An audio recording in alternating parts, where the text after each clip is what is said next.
नमस्कार प्यारे साथियों, मैं अजीत स्वागत करता हूं आपके अपने प्यारे परिवार रोजगार विद अंकित पर। कैसे हैं आप सब लोग? आशा है बहुत ही अच्छे होंगे, स्वस्थ होंगे, लाजवाब होंगे।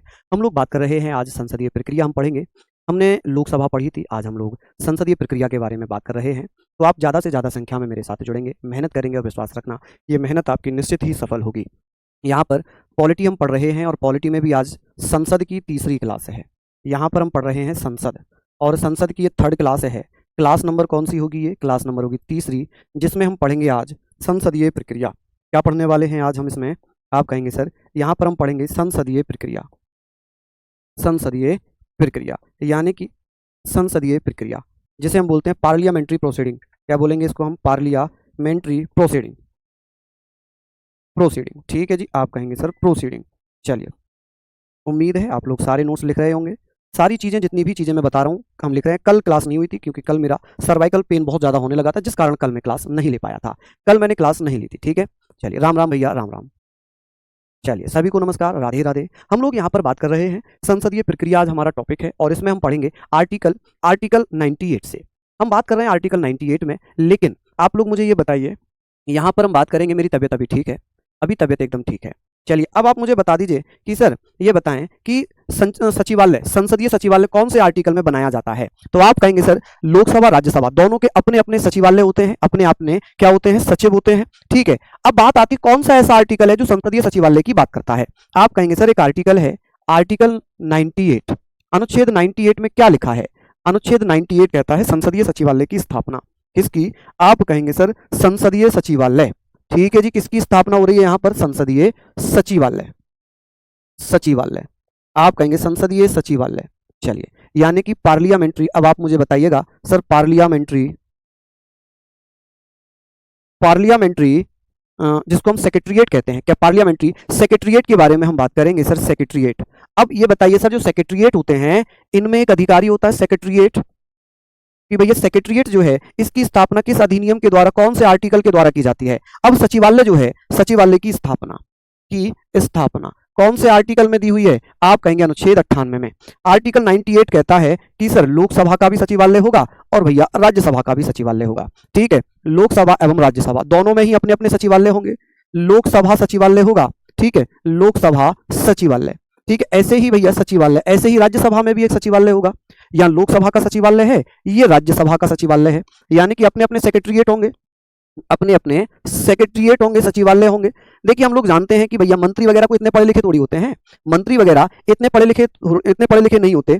जिसमें हम यहाँ पर बात कर रहे हैं सर मंत्री वगैरह की, कि जो अपने नाम की स्पेलिंग ठीक से नहीं लिख पाते, क्या वो कानून बना सकते हैं? क्या वो कोई योजना बना सकते हैं? क्या वो नई नीतियां ला सकते हैं? नहीं। तो कौन लाता है जी? ये लाते हैं, ये लाते हैं, जिनमें आईएएस अधिकारी होते हैं, जिनमें आईएएस अधिकारी होते हैं। तो हम कहेंगे सर सचिवालय में जो जो अधिकारी होता है, सचिवालय का जो सबसे बड़ा अधिकारी होता है, अधिकारी या ऑफिसर, उसे क्या बोलते हैं? जो अधिकारी होता है उसे महासचिव बोलते हैं। उसे क्या बोलते हैं जी? महासचिव। कि सर लोकसभा में एक महासचिव होगा, ठीक है। क्या होगा जी? एक जनरल सेक्रेटरी होगा। क्या होगा जी? एक जनरल सेक्रेटरी होगा। महासचिव को क्या बोलेंगे? General secretary. जनरल सेक्रेटरी होगा, ठीक है जी, जनरल सेक्रेटरी होगा। और ऐसे ही राज्यसभा में भी एक महासचिव होगा, यहां भी एक क्या होगा? महासचिव होगा। क्या होगा? महासचिव, जिसे हम क्या बोलेंगे? जनरल सेक्रेटरी बोलेंगे। क्या बोलेंगे? जनरल सेक्रेटरी बोलेंगे। आप कहेंगे सर जनरल सेक्रेटरी, यहां पर हम बोलेंगे जनरल सेक्रेटरी की बात यहां हो गई। चलिए, अब ये सारी चीजें हमने पढ़ ली, यहां पर हमने इन चीजों को पढ़ लिया कि जनरल सेक्रेटरी हमने यहां पढ़ लिया। अब आप मुझे बताइए, सर जनरल सेक्रेटरी है कि सर ये बताइए कि जो लोकसभा सचिवालय है, कि सर इसकी स्थापना कब होती है? 1952 में। कि सर राज्यसभा सचिवालय है, इसकी स्थापना कब होती है? 1952 में। यानी कि लोकसभा और राज्यसभा सचिवालयों की स्थापना कब होती है? 1992 में। क्या हो जाती है? स्थापना। कि सर स्थापना कि लोकसभा राज्यसभा सचिवालय कब बनाए गए थे? 1952 में। कब? 1952 में। कि भैया जो सचिव महासचिव होता है राज्यसभा में, इसकी नियुक्ति किसके द्वारा की जाती है? इसकी नियुक्ति कौन करता है? नियुक्ति जल्दी से बताइए कि सर इसकी नियुक्ति किसके द्वारा की जाती है? नियुक्ति, अपॉइंटमेंट कौन करेगा? अपॉइंटमेंट किसके द्वारा की जाएगी? अपॉइंटमेंट किसके द्वारा की जाएगी? जल्दी से बता दें। तो यहां पर आप कहेंगे सर महासचिव की नियुक्ति किसके द्वारा की जाती है? तो आप कहेंगे सर लोकसभा अध्यक्ष के द्वारा। लोकसभा में लोकसभा अध्यक्ष द्वारा, लोकसभा अध्यक्ष, द्वारा, लोकसभा अध्यक्ष द्वारा, इसे हम क्या कहते हैं जी, बाय स्पीकर, कि सर वाय स्पीकर। यहां पर हम पढ़ेंगे सर वाय स्पीकर, कि लोकसभा में जो महासचिव होता है उसकी नियुक्ति कौन करता है, सर स्पीकर करता है। और इसकी नियुक्ति कौन करेगा जी, यहां पर कि सर राज्यसभा में महासचिव की नियुक्ति अपॉइंटमेंट किसके द्वारा की जाएगी, आप कहेंगे सर इसकी नियुक्ति अपॉइंटमेंट किसके द्वारा की जाएगी, तो ये होगा जी सभापति के द्वारा। जो राज्यसभा में सभापति होते हैं, कौन होते हैं, सभापति द्वारा, यानी कि वाय चेयरमैन। किसके द्वारा नियुक्ति की जाती है, वाय चेयरमैन, चेयरमैन।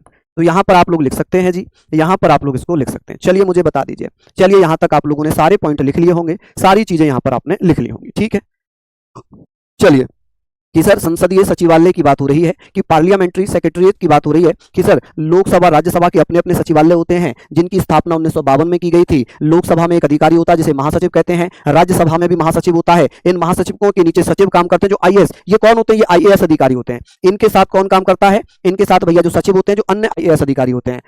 लोकसभा में महासचिव की नियुक्ति स्पीकर करता है, राज्यसभा में महासचिव की नियुक्ति कौन करेगा, आप कहेंगे सर सभापति। अब बात आती है कि सर ये महासचिव और ये महासचिव, इन्हें 1990 में क्या कहा गया था, 1990 में क्या कहा गया, इन्हें कहा गया कि भैया ये कैबिनेट सचिव के बराबर होंगे। तो आप कहेंगे सर क्या कहा गया, इनको और इनको 1990 में कैबिनेट सचिव का दर्जा दिया गया। किसका, कैबिनेट सचिव का दर्जा दिया गया, कैबिनेट सचिव का दर्जा दिया गया, सचिव का दर्जा दिया गया, दर्जा। तो आप कहेंगे सर इन्हें कैबिनेट सचिव का दर्जा मिला, ठीक है जी। किसको, जो महासचिव हैं लोकसभा के और राज्यसभा के, इन्हें 1990 में कैबिनेट सचिव का दर्जा दिया गया। किसका दर्जा दे दिया, कैबिनेट सेक्रेटरी का दर्जा दे दिया, ठीक है। चलिए बहुत बढ़िया, यहां तक लिख लीजिए। अब बात आती है सर आर्टिकल 99 क्या कहता है, अनुच्छेद 99 क्या कहता है। पहले इसको आप लोग लिख लीजिए जल्दी से, कल क्लास नहीं हुई थी, कल क्लास नहीं हुई थी, ठीक है, कल मेरी तबियत खराब थी।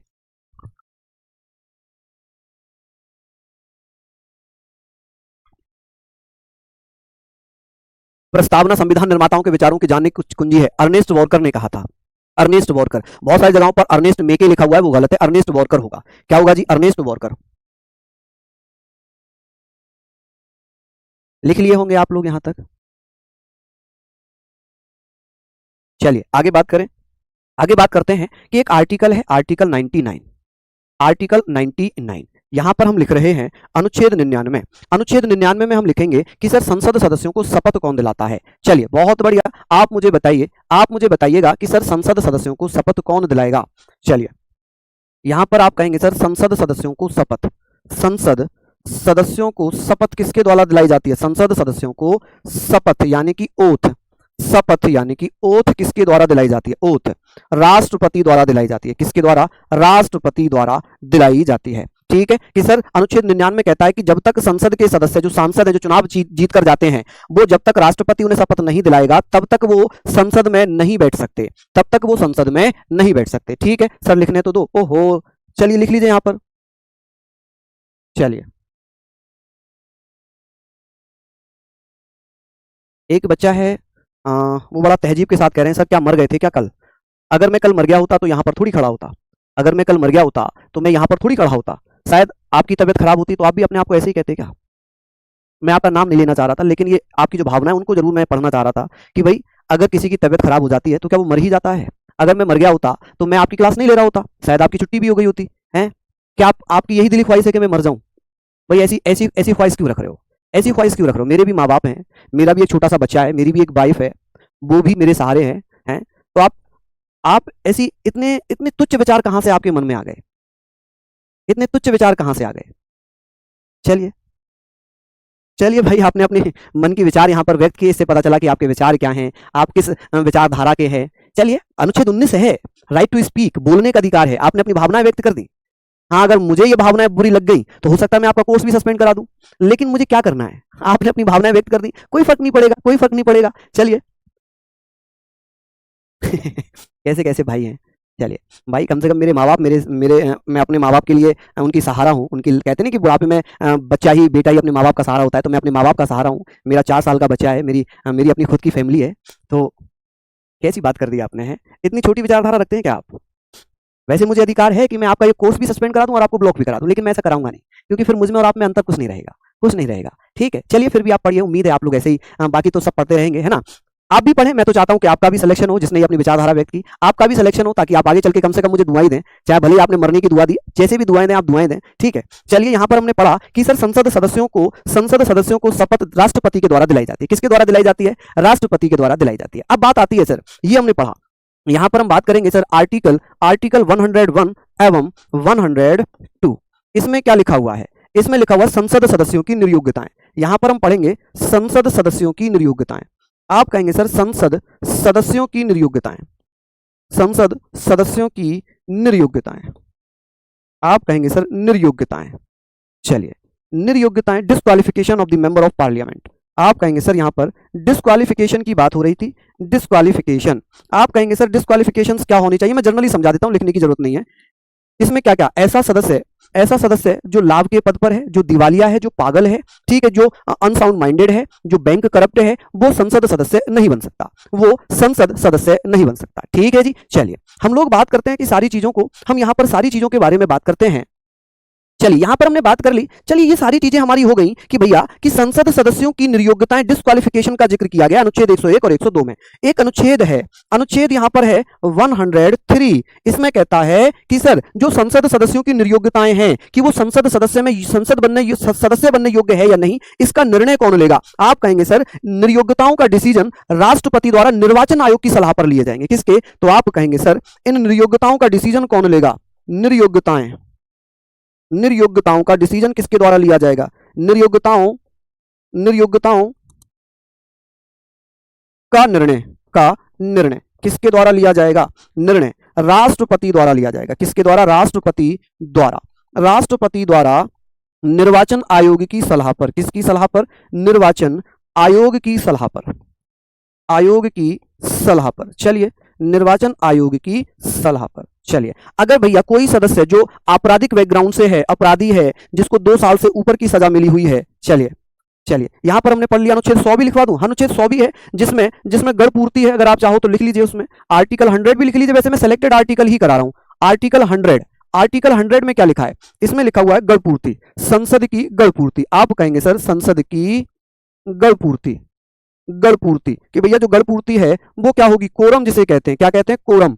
कि भैया कोरम की बात हो रही है कि कोरम कितना होना चाहिए? बैठकों के लिए निश्चित संख्या, बैठकों की निश्चित संख्या कितनी निश्चित संख्या होनी चाहिए? कि जब तक लोकसभा राज्यसभा की अगर बैठक हो रही है, उनका 1/10 भाग उपस्थित नहीं होता है, तब तक बैठक नहीं होगी। गढ़ पूर्ति या कोरम जिसे बोलते हैं, बैठकों की निश्चित संख्या। लोकसभा में अगर बैठक होनी है तो 1/10 भाग निश्चित होने चाहिए, 1/10 भाग होने चाहिए। चलिए लिख लिया यहां पर हम लोगों ने। चलिए बहुत बढ़िया, शानदार। आगे बात, कोई बात नहीं रामायण यादव जी, कोई बात नहीं, हमने यहां पर लिख लिया, हमने यहां पर ये सारी चीजें लिख ली। अब बात आती है जी अनुच्छेद 105 की। आर्टिकल 105 में क्या लिखा है? अनुच्छेद 105 क्या कहता है? अनुच्छेद 105 में लिखा है संसद सदस्यों को विशेष अधिकार। हालांकि मैंने मूल अधिकार में कराया था, संसद सदस्यों को विशेष अधिकार मिलते हैं। संसद सदस्यों को विशेष अधिकार। विशेष अधिकार का क्या मतलब है? कि भैया इन्हें विशेष अधिकार दिए जाते हैं, विशेष अधिकार। चलिए विशेष अधिकार, स्पेशल राइट्स,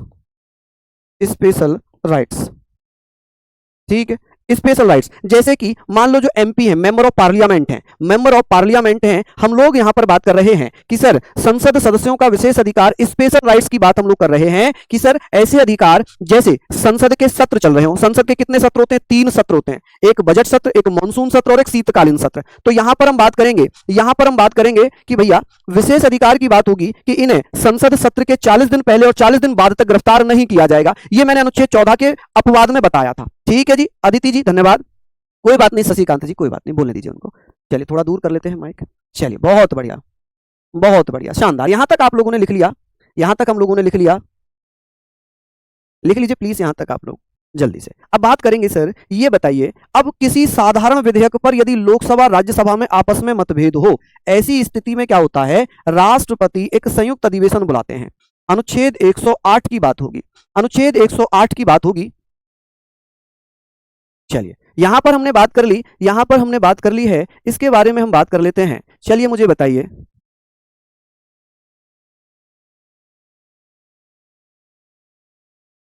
चलिए, हमने यहाँ पर बात कर ली सारी चीज़ों के बारे में।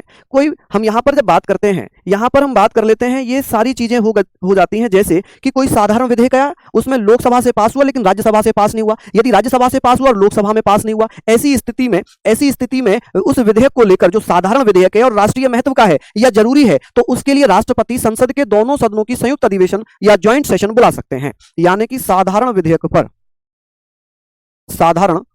पर जो ऑर्डिनरी बिल होते हैं, साधारण विधेयक को ऑर्डिनरी बिल लिखते हैं, ऑर्डिनरी बिल। इसको सिंपल बिल मत लिखना, इसको ऑर्डिनरी बिल लिखा जाता है, ऑर्डिनरी बिल। साधारण विधेयक पर मतभेद होने पर, मतभेद किस किस में मतभेद होंगे भैया? लोकसभा राज्यसभा में। मतभेद होने पर राष्ट्रपति द्वारा, किसके द्वारा? राष्ट्रपति द्वारा संसद का संयुक्त अधिवेशन बुलाया जाता है। संसद का संयुक्त अधिवेशन बुलाया जाता है। क्या किया जाता है? संयुक्त अधिवेशन। आप कहेंगे सर संयुक्त अधिवेशन बुलाया जाता है, ठीक है, ज्वाइंट सेशन बोलते हैं। क्या बोलेंगे इसको? आप कहेंगे sir joint session. Joint session बुलाया जाता है। क्या किया जाता है? बुलाया जाता है। चलिए, यहां पर हमने लिख लिया कि सर ज्वाइंट सेशन बुलाया जाता है। चलिए, बहुत बढ़िया। अब ये सारे फैक्ट हमने पढ़ लिए, ये सारी चीजें हमने पढ़ ली। यहाँ पर हमने ये पढ़ लिया कि सर अब तक संयुक्त अधिवेशन कितनी बार बुलाया गया है? ये 3 बार बुलाया गया। कितनी बार? 3 बार। कब कब बुलाया गया है जी ज्वाइंट सेशन? अब तक भारत में केवल 3 बार बुलाया गया है। चलिए, बहुत बढ़िया। हम लोग यहाँ पर बात कर रहे हैं, आप कहेंगे सर एक बार 1961 में जब दहेज से संबंधित कोई विधेयक था, एक बार 1978 में जब बैंकिंग सेवा से संबंधित था, और एक बार 2002 में जब आतंकवाद से संबंधित विधेयक था। 1961 में डॉबरी यानी कि दहेज से संबंधित मामला था। कौन सा? दहेज, जिसे हम बोलते हैं डॉबरी एक्ट से संबंधित कोई मामला था, ठीक है, डॉबरी एक्ट से संबंधित कोई मामला था, दहेज, डॉबरी, ठीक है जी। और बात करते हैं सर 1978 में जब बैंकिंग से संबंधित कोई मामला था, और एक बार भैया 2002 में जब आतंकवाद से संबंधित मामला था। आतंकवाद, आप कहेंगे सर आतंकवाद से संबंधित मामला था। तो अब तक ये 3 बार बुलाया गया है। अब तक ज्वाइंट सेशन कितनी बार बुलाया गया है? बिल्कुल सही कह रहे हैं कि अब तक भैया ये 3 बार बुलाया गया है। कितनी बार भैया? कितनी बार? 3 बार अब तक ये बुलाया गया है। चलिए, बहुत बढ़िया, हाँ जी, शानदार। डॉबरी, DOWRY, चलो इसको डब्लू बना देते हैं। ये क्या है जी? WRY, डॉबरी। चलिए, तो अब तक 3 बार बुलाया गया है। अच्छा, संयुक्त अधिवेशन की अध्यक्षता किसके द्वारा की जाती है? यानी कि ज्वाइंट सेशन की अध्यक्षता कौन करते हैं? आप कहेंगे सर अध्यक्षता किसके द्वारा की जाती है? अध्यक्षता होती है भैया किसके द्वारा? आप कहेंगे सर अध्यक्षता होती है जी, आप यहां पर बताइए, अध्यक्षता करते हैं जी अनुच्छेद 118 में, आर्टिकल 118 में अध्यक्षता करते हैं लोकसभा अध्यक्ष। कौन? लोकसभा अध्यक्ष कौन करता है जी? लोकसभा अध्यक्ष। चलिए, यहां पर करेंगे लोकसभा अध्यक्ष, जिन्हें स्पीकर बोलते हैं। अगर स्पीकर ना हो तब? आप कहेंगे सर अगर स्पीकर ना हो तब हम क्या करेंगे? आप मुझे बताइए, यदि स्पीकर ना हो तब, मान लो यदि स्पीकर अब्सेंट हो, कौन अब्सेंट हो? स्पीकर अनुपस्थित हो, अब्सेंट हो, तब भैया उपाध्यक्ष। कौन? जो लोकसभा का उपाध्यक्ष होगा, जिसे हम डिप्टी स्पीकर कहते हैं। क्या कहते हैं? डेप्यूटी स्पीकर कहते हैं। चलिए लिखिए, यहां पर आप लिखेंगे डेप्यूटी स्पीकर। यदि भैया ये करते हैं, ठीक है जी, करेंगे।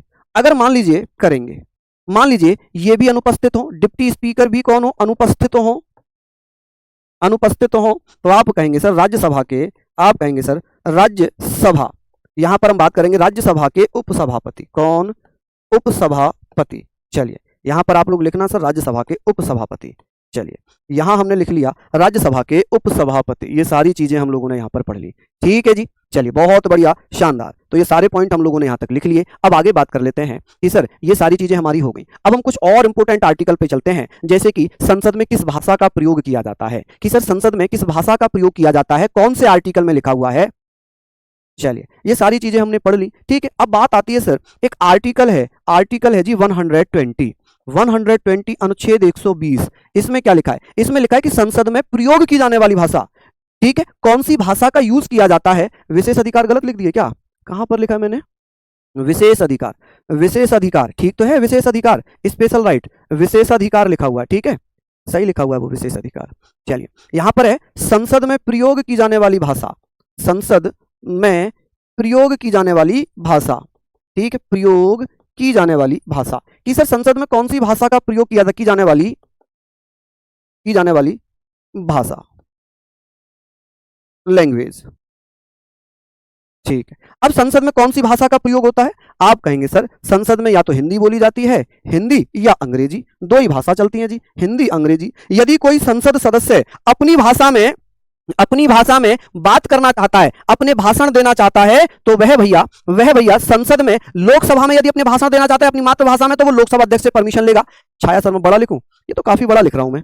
चलिए और कोशिश करूंगा मेरी बहन बड़ा लिखने की, ठीक है। तो यहां पर हम पढ़ लेंगे, वो लोकसभा में लोकसभा अध्यक्ष से पूछेगा, राज्यसभा में राज्यसभा अध्यक्ष से पूछेगा। सर कॉन्स्टिट्यूशन में कितनी लैंग्वेज का उल्लेख है? 22 भाषाओं का जिक्र है, 22, ठीक है। अब बात आती है सर अनुच्छेद 121 क्या कहता है, आर्टिकल 121 में क्या लिखा है, आप यहां पर बताएंगे। अनुच्छेद 121 कहता है कि सर संसद में न्यायाधीशों के कर्तव्यों को लेकर चर्चा नहीं की जाएगी। किसमें? संसद में न्यायाधीश जो कोर्ट है, कोर्ट की कार्यवाहियों की चर्चा नहीं होगी, न्यायाधीशों के कर्तव्यों की चर्चा नहीं की जाएगी, डिबेट नहीं की जाएगी। वैसे ही 122 में लिखा है कि संसदीय कार्यवाहियों की जांच कोर्ट में नहीं होगी। दोनों एक दूसरे से अलग हैं। चलिए हर्ष कोई बात नहीं भैया, छोड़ो, अब बहुत देर हो गई उसको, है ना। वो माफी भी मांग रहा है, वैसे वो माफी भी मांग रहा है, हो सकता है उसने केवल आवेश में आकर ऐसा बोल दिया होगा। अब उसको अपनी गलती का एहसास हुआ, उसने माफी मांगी, बात खत्म हो गई, खत्म, ठीक है, कोई बात नहीं। हो सकता है वो किसी आवेश में था, किसी तहस में था, किसी गुस्से में था, इस कारण वो ऐसी शब्दावली का प्रयोग कर गया। कोई बात नहीं, वो भी हमारा छोटा भाई है, उसको माफ कर देते हैं, है ना। आपका साथी, आप भी उसको माफ कर दीजिए, मैंने भी माफ कर दिया, है ना। वो भी मेरा छोटा भाई है, उसने ऐसा कुछ बोला होगा आवेश में, क्या पता उसका क्या कारण रहा होगा, तो उसने बोल दिया ऐसे गुस्से में, ठीक है। कभी कभी हम हाईलाइट होने के लिए भी ऐसी चीजें कर जाते हैं, कोई बात नहीं, उसकी गलती हो गई, उसने मान ली, बात खत्म हुई। चलिए यहां पर हम बात करेंगे सर संसद में, आप कहेंगे सर संसद में न्यायाधीशों की कार्यवाहियों की जांच नहीं होगी या चर्चा नहीं होगी। न्यायाधीशों के कर्तव्यों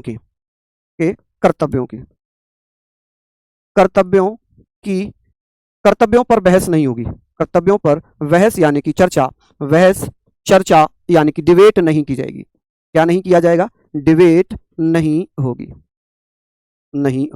चलिए डिबेट नहीं होगी, चलिए भैया बहुत बढ़िया, नहीं होगी। यहां पर हम लोग बात कर लेते हैं, सारी चीजों पर हमने चर्चा कर ली। अब यहां पर हम बात कर रहे हैं आर्टिकल 122 अनुच्छेद 122। यहां पर हम बात करेंगे सर, इसमें लिखा है कि सर संसदीय कार्यवाही की, आप कहेंगे सर संसदीय कार्यवाही की जांच कोर्ट में नहीं की जाएगी, जांच कोर्ट में नहीं होगी। तो ये सारे पॉइंट हैं, नहीं होगी, यहां तक लिख लीजिए। अब आगे बात करते हैं, यहां तक हमने इसको पढ़ लिया कि सर ये सारी चीजें हमारी हो गई। मुझे बता दीजिए,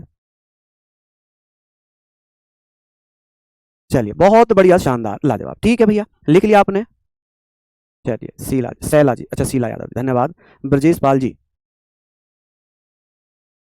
लिख लिया आप लोगों ने? चलिए बहुत बढ़िया, सारे पॉइंट हम लोग यहाँ पर लिख रहे हैं, ये सारे फैक्ट हम लोगों ने लिख लिया। चलिए उम्मीद है आप लोग इसको अच्छे से पढ़ रहे होंगे, मेहनत कर रहे होंगे, हाँ बिल्कुल। चलिए बहुत बढ़िया। कल हम प्रधानमंत्री और मंत्री परिषद भी पढ़ेंगे, अभी हम बात करते हैं जी प्रश्नकाल के बारे में। किसके बारे में? प्रश्नकाल के बारे में हम बात करेंगे, जो इंपोर्टेंट है काफी।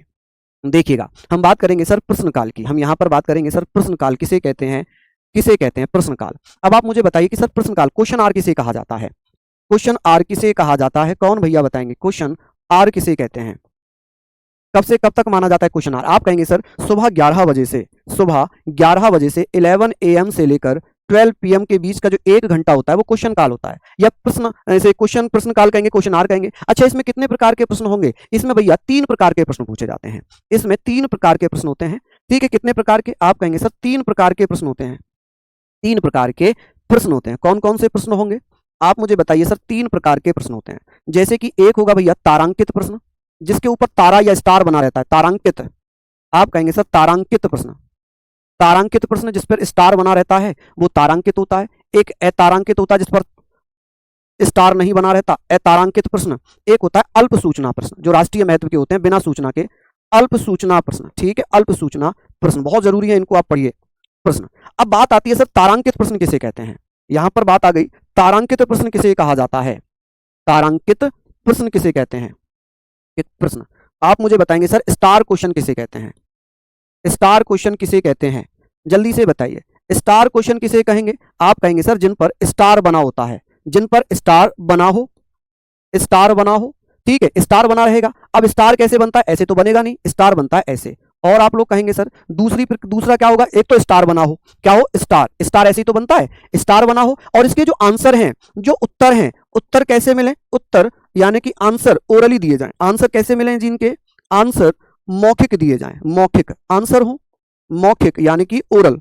आप कहेंगे सर ओरल आंसर हो, मौखिक आंसर दिए जाएं, ठीक है। अब बात ये आती है कि सर मौखिक आंसर दिए जाएं, ठीक है। अब बात यहां पर यह है कि सर ये बताइए किसी को कोई दिक्कत? अब यहां पर अल्प सूचना प्रश्न भी पूछे जाते हैं या अनुपूरक प्रश्न? आप कहेंगे सर इसमें अनुपूरक प्रश्न पूछे जा सकते हैं, अनुपूरक प्रश्न पूछे जा सकते हैं, प्रश्न पूछे जा सकते हैं, जा सकते हैं, जा सकते हैं। अनुपूरक प्रश्न इसमें पूछे जा सकते हैं।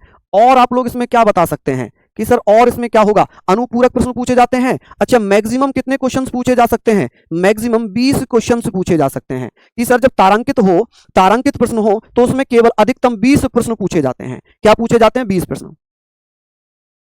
बैंक में लंच होता तो है, बैंक का लंच शायद 1 बजे से 2 से 3 होता है, 2 बजे से 3 बजे तक रहता है। चलिए, बहुत बढ़िया, शानदार, लव यू मेरे लाल सबको। चलिए यहां तक लिख लिया। अब बात आती है सर इन प्रश्न की पूछने की सूचना कितने पहले देनी पड़ती है? कि सर सूचना, आप कहेंगे सर सूचना 15 दिन पहले दी जाती है। कि कोई व्यक्ति यदि तारांकित प्रश्न पूछना चाहता है तो वो अपनी सूचना किसको देगा? तो भैया वो स्पीकर महोदय को 15 दिन पहले सूचना दे देगा कि मुझे इन मंत्री से, इन महोदय से ये प्रश्न पूछने हैं, तो इसकी सूचना वो पहले दे देंगे। अब बात आती है अतारांकित प्रश्न। किसकी बात आती है? तो तारांकित प्रश्न हो गए।